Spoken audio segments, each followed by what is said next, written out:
Hello. I was having so much fun doing this, but this one might be a little bit quick.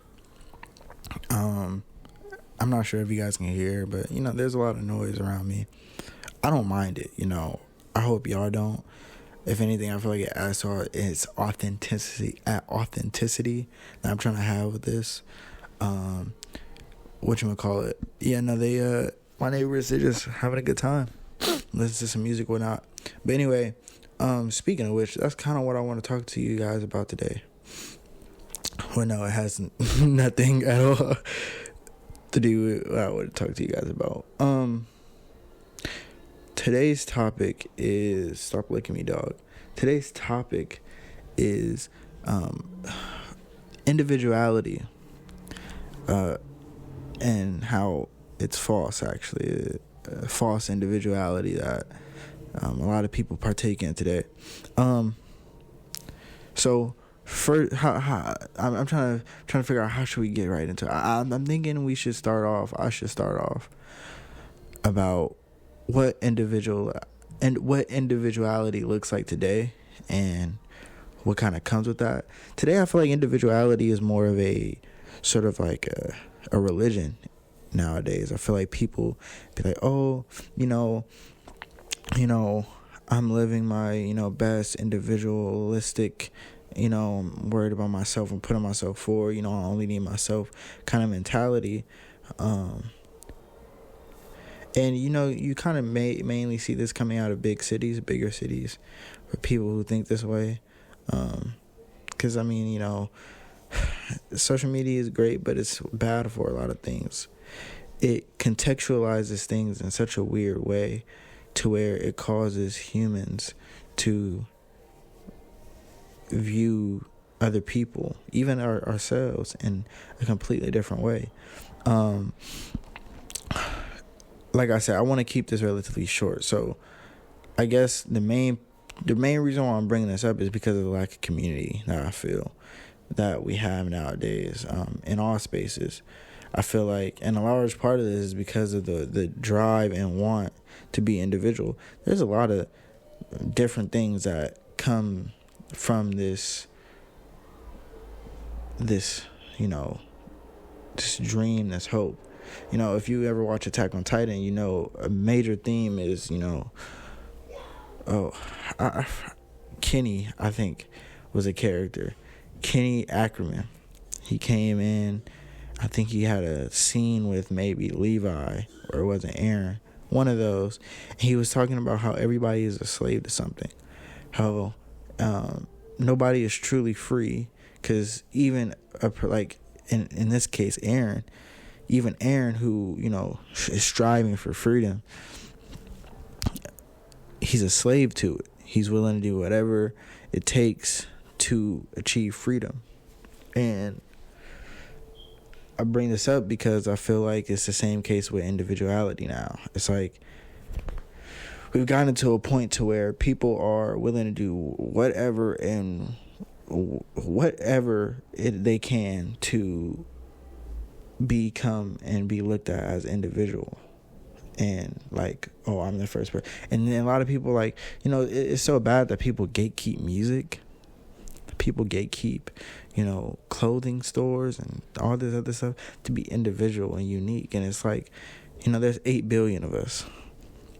If you think about any species, can you really tell the difference between one? Are you really trying your hardest to figure out the difference between one gorilla and the other? Stop, dog. I'm trying to record a podcast.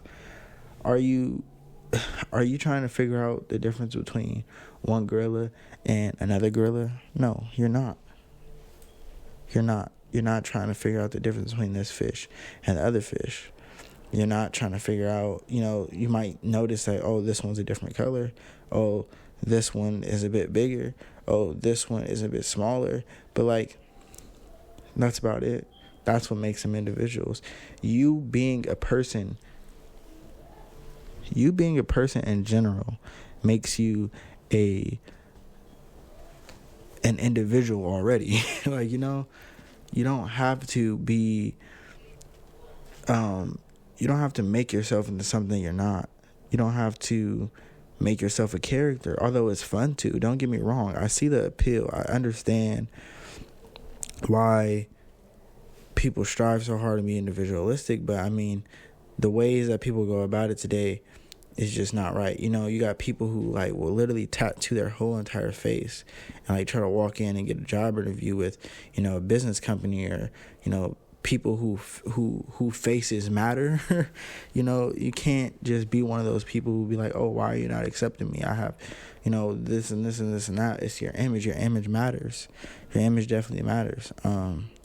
That's something that should not be overlooked. Now, that does not mean overly obsessed about it. There's a balance to everything, honestly. It's just a balance, for real.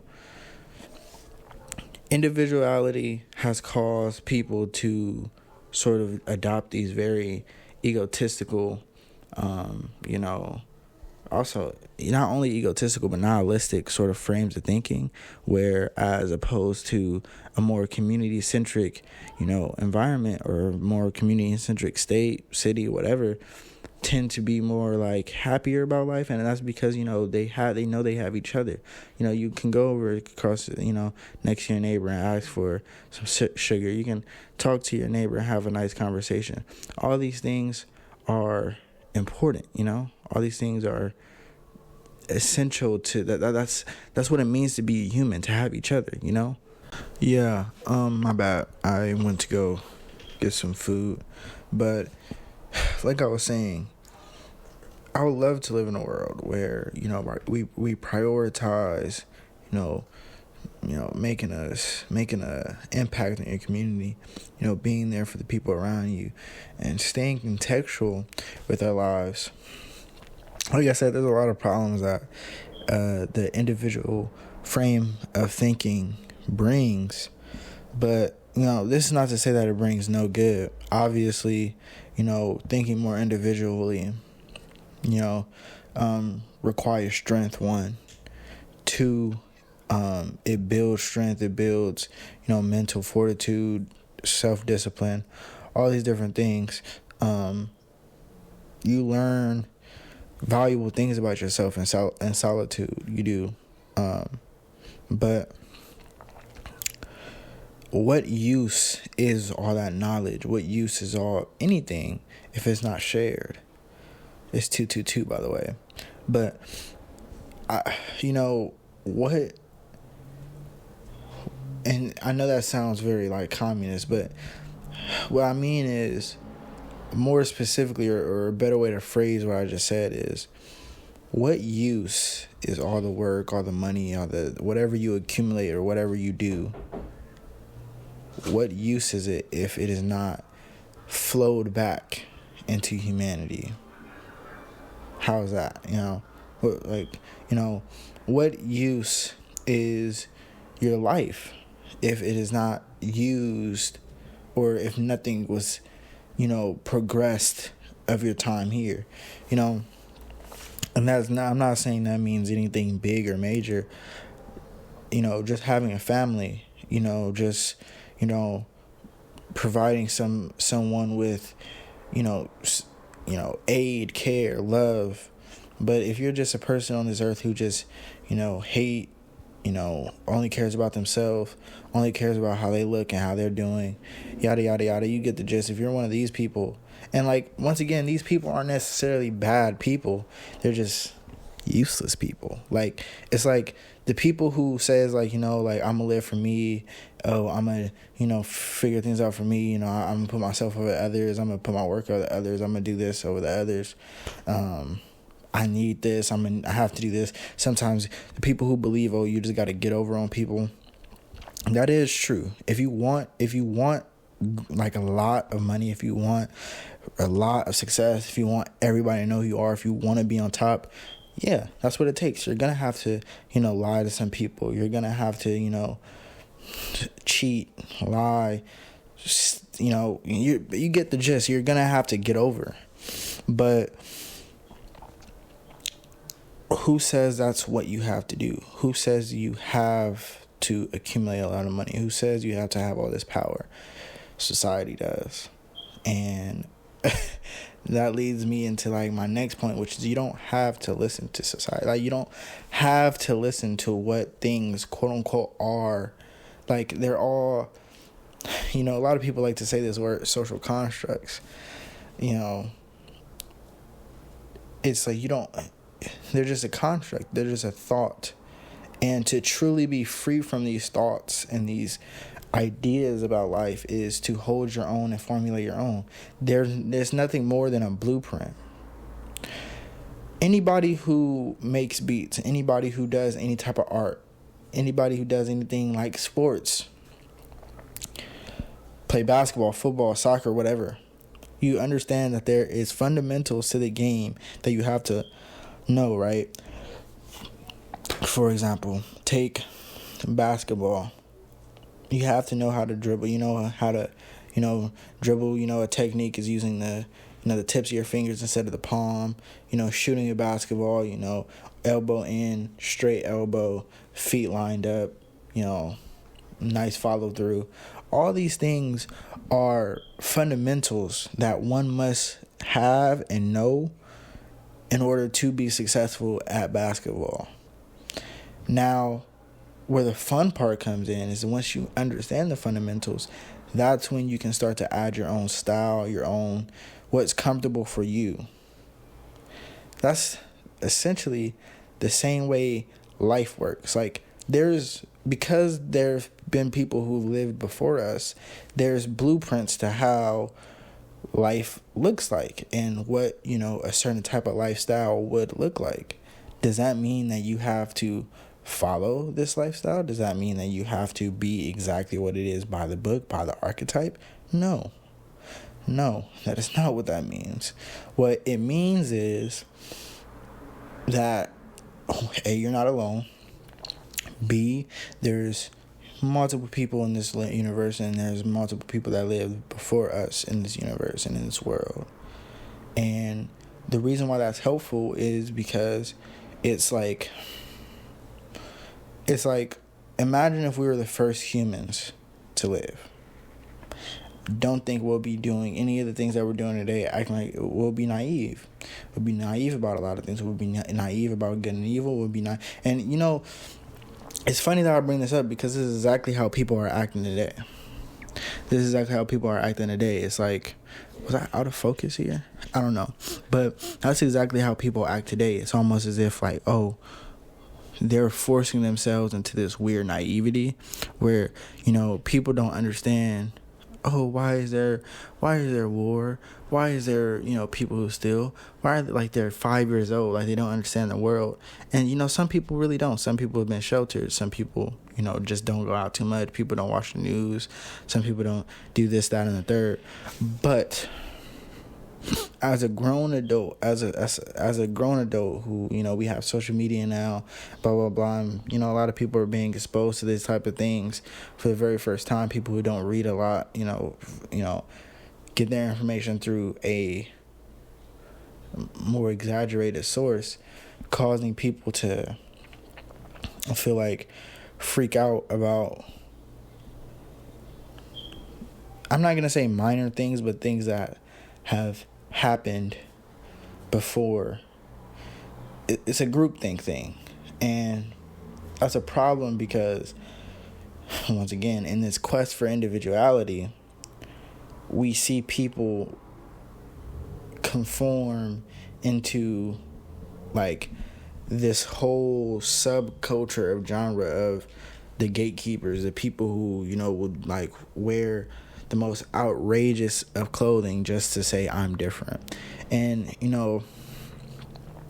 I'm not here trying to say that everybody is the same, but what I am trying to say is in the quest, it's like kind of like that saying where it'd be like the more you run away from it, the closer you get to it, something like that. The saying.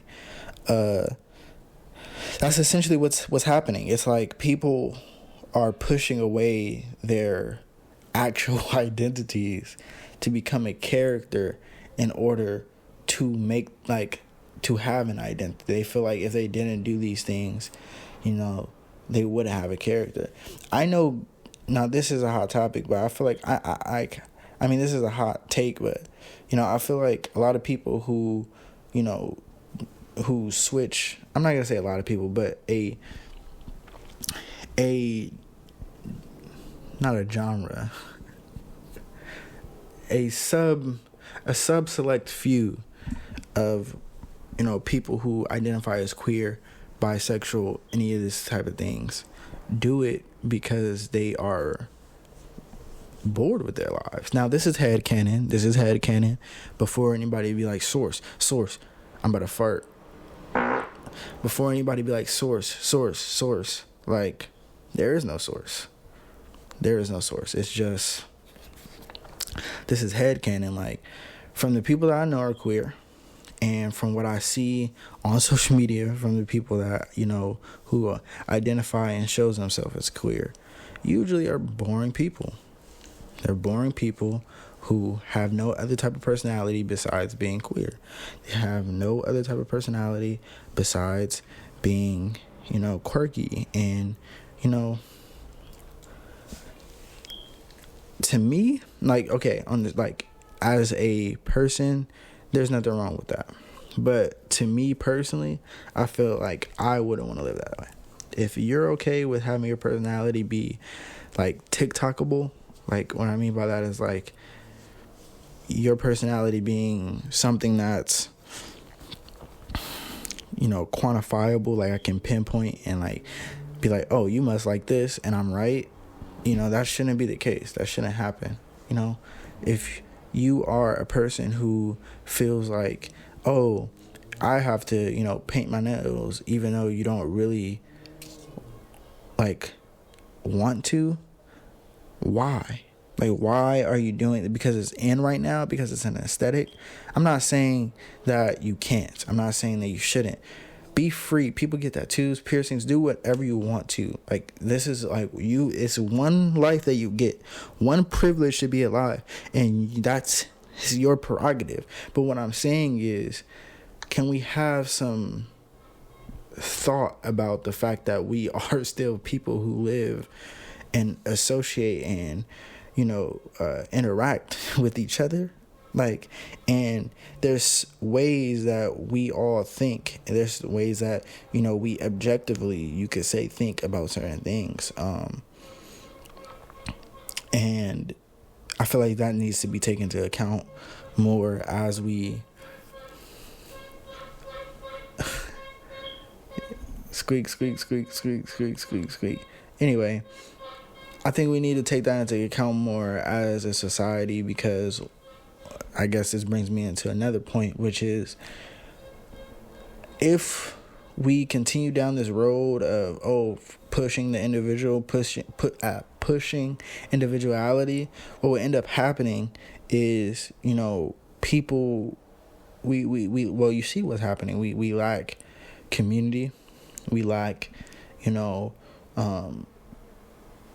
we lack togetherness. So a lot of people who come from the same neighborhoods, a lot of people who come from the same,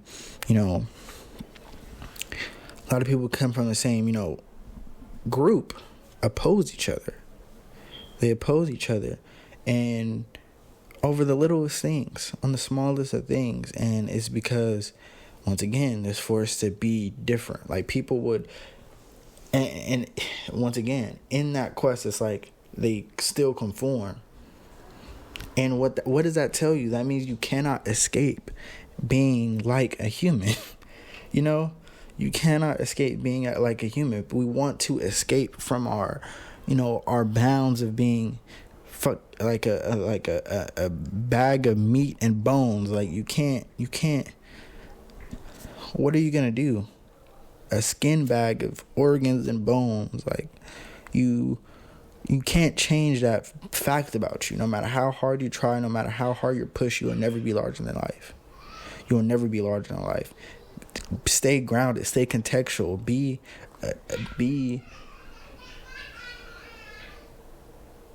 real. Don't try to overexert your identity. Be you. And find and sit with yourself like that. Like, once again, now this is where like I talked about earlier, this is where being this is where being individualistic comes in handy, where you're being individualistic about your mindset and about the way that you interact with yourself. Because now this is a very important part here. If you do not hear anything else I say, listen to this. The world inside yourself will reflect out. The world inside yourself will reflect out. The way you feel about yourself inside, the way that you think about yourself, it will always reflect out. Remember that. That's key. So try to keep yourself in a very it's hard. Don't get me wrong. Like, I still get very down about myself and the things that I'm doing and how I'm going about things. But try your hardest to think and stop for a minute. Like, when you're feeling down, like, hey, Akari, or hey, whoever you are, how am I feeling about myself right now? Because that's maybe how my days are going to play out. If I'm feeling bad about myself, you're most likely going to take that out on other people, even when you don't want to. So be mindful. Think about it. Think about that aspect. Another thing about individualism is that it causes people to lose sight of what's real, which is us, our life. The people who birthed you, the people who, love you, your blood, the people who, want to be your friends, the trees, the ocean. In sight of being larger than life, different, in the quest of all this, we lose ourselves. And that's all I call for my friends, is for us to get back in touch with ourselves and get back in touch with that wholeness, where you don't always have to wake up every day and put on your costume and start reciting your lines, where you become more generative, more of a complex, and you yourself are already a complex being. Why make yourself even more complex? Because then contradictions start to happen. You just start to look like a clown. So, with that said, I hope everybody have a great rest of their day. I know I will. I hope you guys really enjoyed this one. I enjoyed doing this. It's nice for me to just come in here and talk. This dog, bro, I'm gonna throw it on my bed. But yeah, have a good one.